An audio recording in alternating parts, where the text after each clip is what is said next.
Kembali di Apa Kabar Indonesia Malam, karena judul saya adalah adu cerdik, cara-cara biasa itu udah nggak ngefek lagi untuk Jakarta, karena masing-masing punya kelebihan dan kekurangan, apalagi secara popularitas, elektabilitas, bahkan juga bukan warga Jakarta. Untuk elektabilitas, popularitas yang mungkin bisa dikatakan paling buntut ya di sini ya, Darmakun. Pakai strategi apa sih? Apakah sama sosialisasi, ketemu warga, dialog, itu kan ibaratnya tradisional ya, biasa saja, bagaimana Bu? Ya, kalau Pak Dharma dia suka berusukan di kampung-kampung, dan kemudian dia dialog langsung dengan warga Jakarta. Tapi kan kita memang yang dia datangi kan orang-orang yang bukan orang yang tingkat tinggi kayak rakyat jelata. Apanya? Yang ditemui rakyat jelata. Rakyat jelata. Karena di Jakarta ini betapapun majunya kayak apa, mau menjadi global city, kalau rakyat itu menderita karena ketidakadilan, karena penindasan, karena pemaksaan, itu menurut kita itu kota global city yang tidak sehat. Sehat harus jiwa dan raga. Kalau rakyatnya merasa terancam, rakyatnya sedang berusaha tapi kemudian digusur dengan paksa, dengan inilah misalkan begitu, nanti ada solusinya. Kalau Pak Dharma akan membuat suatu regulasi yang adil bagi masyarakat kecil maupun bagi pengusaha. Janganlah pembangunan yang bagus tapi dengan mengorbankan masyarakat kecil. Itu intinya itu. Oke, kalau dari Ridho seperti apa? Ini sosialisasi langsung ketemu dengan masyarakat face to face, masyarakat jelata. Kalau Ridho juga melakukan itu, tentunya turun ke masyarakat merupakan hal yang sangat penting, apalagi mungkin selama ini Kang Ridwan Kamil banyak berada di Bandung, di Jawa Barat, sudah cukup terkenal secara nasional, termasuk di Jakarta, tapi belum tahu kiprahnya, pemahaman beliau tentang Jakarta seperti apa. Sebetulnya beliau sudah lama beraktivitas di Jakarta dan bahkan menjadi anggota dari Dewan Arsitektur Kota dan lain-lain ya, sebagai arsitek ya, berperan di Jakarta bahkan sejak zaman Pak Foke. Nah, sekarang tentunya yang perlu dilakukan dan sedang dilakukan adalah terjun ke masyarakat, menemui simpul-simpul masyarakat dari yang di kampung-kampung sampai kaum kelas menengah di perkotaan. Contohnya baru tadi sore beliau naik kendaraan umum Transjakarta bersama kaum difabel. Begitu. Jadi betul-betul mendengarkan. Sekarang banyak mendengarkan, kita sudah mempersiapkan visi dan misi dan program, tapi kemudian sekarang saatnya mendengarkan dan menggali langsung dari masyarakat seperti apa, ibaratnya mengetes visi misi program ini seperti apa, dari masyarakat itu kayak gimana, apa yang mereka harapkan, apa yang mereka khawatirkan. Tentunya tapi katanya kalau masyarakat Jakarta Selatan harus kerja di selatan, masyarakat utara harus kerja di utara gitu katanya. Bukan harus Bu, alangkah enaknya kalau Ibu tinggal di selatan, kerjanya di selatan, mau nggak Bu? Itu bingung loh itu. Mungkin diupayakan begitu ya. Pemahaman dalam artian seperti yang tadi disampaikan, kalau ada hunian, rumah susun di atas pasar, deket ke perkantoran, kan sebetulnya itu opsi, bukannya tidak boleh tentunya. Tapi kalau opsi itu tersedia, kan alangkah bagusnya. Jadi memang sekarang untuk meningkatkan popularitas dan elektabilitas itu caranya memang keluar menemui warga sebanyak-banyaknya, termasuk pemimpin-pemimpin Jakarta yang sebelum-sebelumnya. Bang Sutioso, Bang Foke sudah ditemukan, juga sudah reach out ke Pak Anies, Pak Ahok. Tentunya di sini masih banyak teman-teman yang sangat simpati dengan Pak Anies, dan kita sangat menghargai itu, dan kita berusaha bagaimana caranya yang program-program yang bagus-bagus dari Pak Anies dan Pak Ahok dan yang sebelumnya itu tetap bisa kita akomodasi. Kalau dari Pramono Rano ini seperti apa Bang Joni? Apakah sama dialog langsung juga? Ya, saya pikir kampanye belusukan itu sudah suatu keharusan ya sekarang ya. Jadi artinya tidak ada lagi pemilihan pilkada atau apapun orang tidak langsung mendatangi warga gitu loh. Bagi kami juga itu persoalan yang penting. Di samping juga paslon kita ini kita suruh untuk teruslah datang juga kepada para tokoh-tokoh masyarakat yang memang menjadi panutan warga Jakarta ya, untuk bertanya di mana apa masukan-masukan mereka. Selama ini calon kita kan sudah menemuin tuh para mantan gubernur ya, artinya sebagai sikap bahwa ada program mereka yang harus kita laksanakan. Tetapi memang media sosial yang ada sekarang ini kan harus kita manfaatkan. Tetapi memang tampilan dari calon kita ini nanti tidak semata-mata untuk datang dengan gaya populis ya, tetapi membuat sebuah program yang memang mungkin bisa dilakukan sesuai dengan kemampuan anggaran kita. Tetapi secara garis besar yang ditawarkan kepada masyarakat itu adalah ya kalau dalam bahasa agak sedikit elitnya, postur anggaran DKI Jakarta itu memang sedikit berpihaklah kepada orang-orang yang selama ini tidak beruntung. Itu harus menjadi perhatian kita. Maka pembangunan rumah-rumah rusunawa itu juga suatu penting ya. Tetapi bukan hanya rusunawanya, tetapi fasos dan fasumnya juga ada.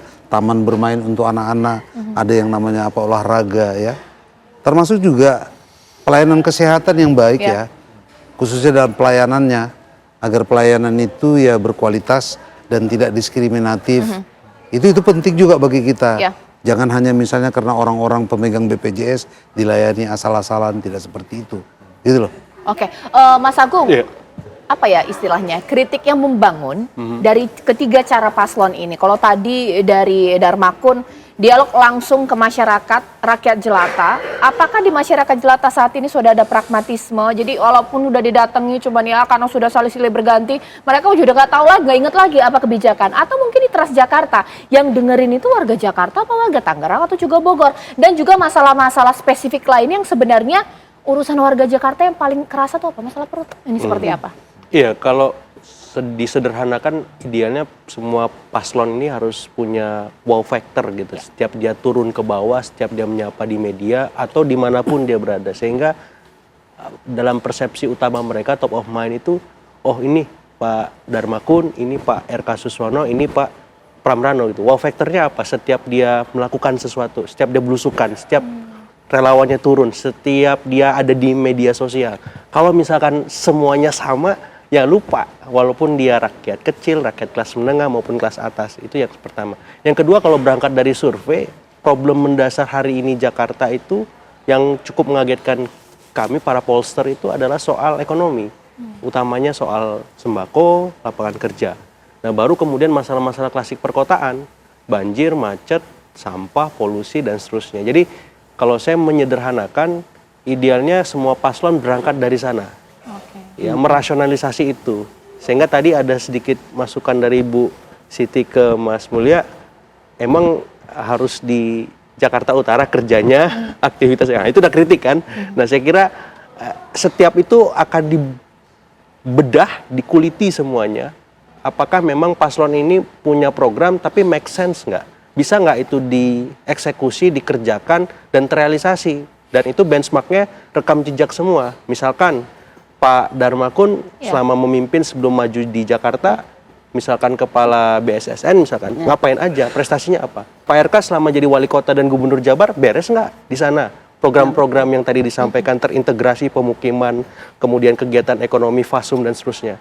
Kemudian Pak Pram selama menjadi Seskap, Sekjen Partai, Wakil Rakyat, kelar nggak gitu urusan-urusannya. Bang Rano juga gitu, dari wakil sampai dia gubernur, gimana raihan prestasi kontribusinya di Banten seperti itu. Iya.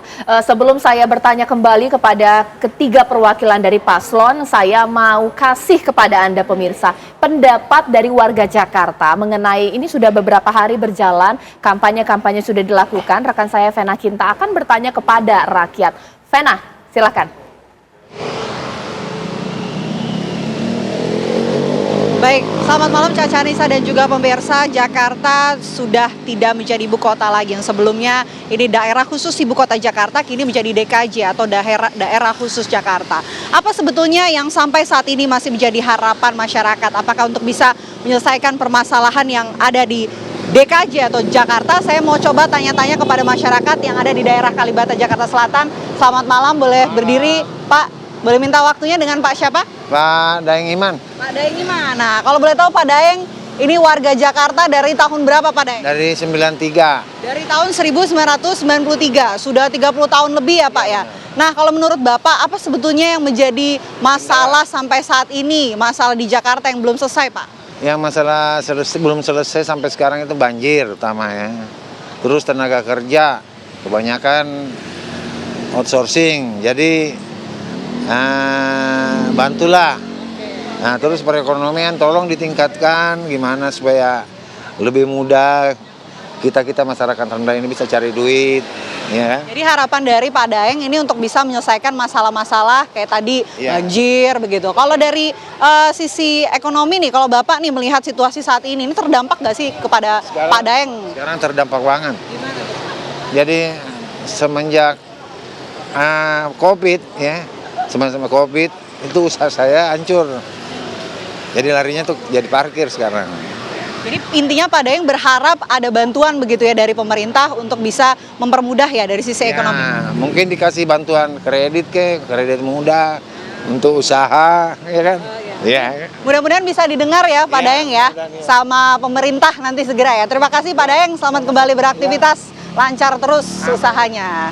Nah itu dia salah satu tanggapan dari masyarakat yang sudah tinggal di Jakarta sejak tahun 1993. Saya mau coba tanya-tanya lagi nih, saya masih di kawasan Kalibata, Jakarta Selatan. Ini ada Pak, boleh minta waktunya sebentar, boleh berdiri Pak, izin dengan Pak siapa kalau boleh tahu? Asep. Pak Asep. Iya. Nah Pak Asep ini warga Jakarta ya Pak ya? Bukan, Sem. Oh bukan, tapi kalau tinggal di Jakarta dari kapan Pak? 91. Oke, tapi tinggal dari tahun 1991 di sini. Nah, kalau menurut Bapak nih, sebagai orang yang tinggal di sini ya kan, walaupun memang bukan warga Jakarta ya Pak ya, apa yang kemudian menjadi masalah di Jakarta? Sebagian ininya mah ekonomi lah yang intinya mah. Gimana tuh Pak, sulit nyari pekerjaan kah atau bagaimana? Ya, sesulit sih enggak, tapi tergantung kemauan orangnya juga. Ya cuma yang jelas mah susah duit aja sekarang mah. Bandingkan dengan dulu dari tahun 91 gimana Pak? Jauh lah perbandingan kalau dulu ya. Harapan dari Pak Asep nih untuk Jakarta ke depannya 5 tahun lagi apa yang diharapkan? Harapannya mah ya ekonomi gampang, itulah intinya mah cari duit lah gampang, secara intinya mah logikanya mah enggak ini. Masalah-masalah lain Pak, kayak kemacetan gitu, polusi udara. Kalau itu mah udah gimana tuh, udah gimana Darah daging atau iya gimana, udah Pak? ngedarah daging, masalah macet sama itu polusi mah habis Tapi mau. tetap berharap bisa diselesaikan. Iya.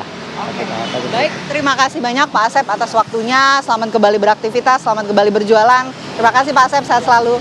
Ya itu Caca dan juga pemirsa, tanya-tanya saya, bincang-bincang saya bersama beberapa masyarakat di sini yang ternyata sudah lama sekali dari tahun 90-an tinggal dan juga mencari pekerjaan di Jakarta dan sempat mengeluhkan sulitnya kondisi saat ini untuk mereka mencari uang begitu sehari-hari. Itu yang menjadi harapan dari beberapa masyarakat yang saya temui di Kalibata, Jakarta Selatan. Seperti itu Caca Anissa, saya kembalikan kepada Anda di studio. Ya pemirsa, Vena Quintana aja yang tanya kepada masyarakat, ternyata nemunya bukan warga Jakarta, nggak pegang KTP Jakarta, tapi udah puluhan tahun tinggal di Jakarta. Nah, sebenarnya saya penasaran ini, Bu Siti, sebenarnya ketika Darmakun kampanye, ini ngecek nggak? Yang warga Jakarta ngumpul, yang nggak warga Jakarta nggak usah ikutan kampanye, kan nggak bisa seperti itu. Belum lagi ada pragmatisme politik bahwa coblos 3 paslon, berat ini, masalah yang harus dihadapi ketiga paslon. Sesaat lagi.